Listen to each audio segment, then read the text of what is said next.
In his book, Marx and Satan, author Richard Wurmbrand exposes the truth about the man most credited with the communist idea. Marx began his life as a professing Christian, even writing a poem titled The Union of the Faithful with Christ in favor of Christianity. But by the time he finished high school, somehow his heart had turned. In another poem he wrote, "I wish to avenge myself against the one who rules above." In a poem titled Pale Maiden, Marx wrote, "Thus heaven I forfeited, I know it full well, my soul once true to God is chosen for hell." But Marx was not alone in his thoughts of damnation. He surrounded himself with like-minded fellows at the Internationale, a working man's association with a secret agenda. French historian E. Freiberg wrote, "The Internationale everywhere found support in Freemasonry," while author William T. Still writes that the Internationale can hardly be viewed as anything but Illuminized Masonry in a new disguise. Among Marx's comrades were men like Mikhail Bakunin, who wrote, "The evil one is the satanic revolt against divine authority. Satan, the eternal rebel, the first free thinker and the emancipator of worlds." Then there was Pierre-Joseph Proudhon, who wrote, "Come, Satan, slandered by small and by kings. God is stupidity and cowardice. God is hypocrisy and falsehood. God is evil." Or Heinrich Heine, called the intimate friend of Marx, who wrote, "I called the devil and he came. His face with wonder I must scan. He is not ugly, he is not lame. He is a delightful, charming man." Wurmbrand writes that Marx and his comrades, while anti-God, were not atheists as present-day Marxists claim to be. That is, while they openly denounced and reviled God, they hated a God in whom they believed. When the revolution broke out in Paris in 1871, the Communard Florins declared, "Our enemy is God. Hatred of God is the beginning of wisdom." Marx greatly praised the Communards, who openly proclaimed this aim. Such was the thinking of the men whose influence would change the world through communism.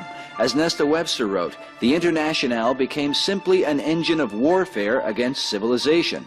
Just as the Jacobin Club had openly executed the hidden plan of the Illuminati, the Internationale, holding within it the same terrible secrets, carried on the work of world revolution. This revolution would next enter into Russia to overthrow Tsar Nicholas II and his family, who were brutally murdered on July 17, 1918.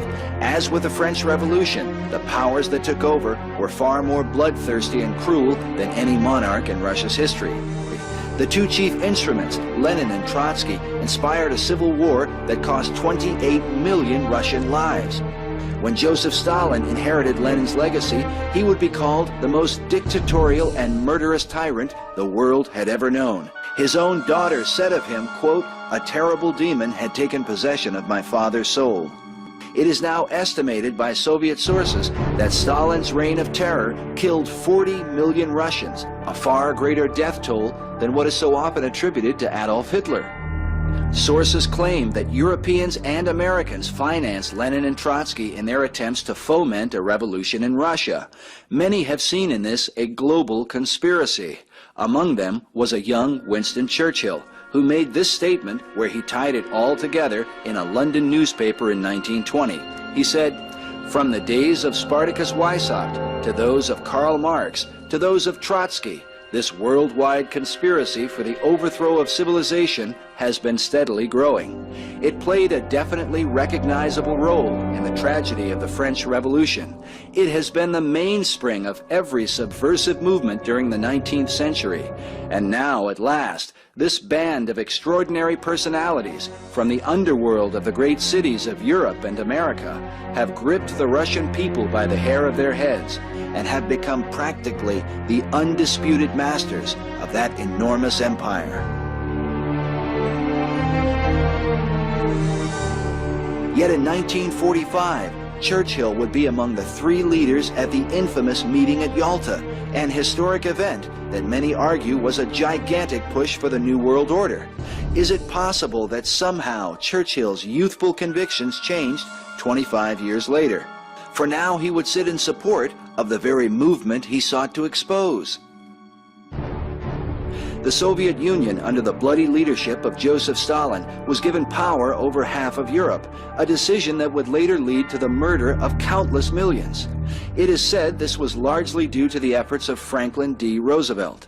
FDR was also responsible for putting the Masonic seal on the back of the U.S. dollar bill, with the all-seeing eye and the words Novus Ordo Seclorum, translated by many researchers as the New World Order. The Reverend Jim Shaw, a former 33rd degree Mason who left the order and wrote his book titled The Deadly Deception, was interviewed by a reporter in 1989. We read that, concerning the famous picture at the Yalta Conference, Reverend Shaw said, "And there they were, Roosevelt, Churchill, and Stalin, all three Masons."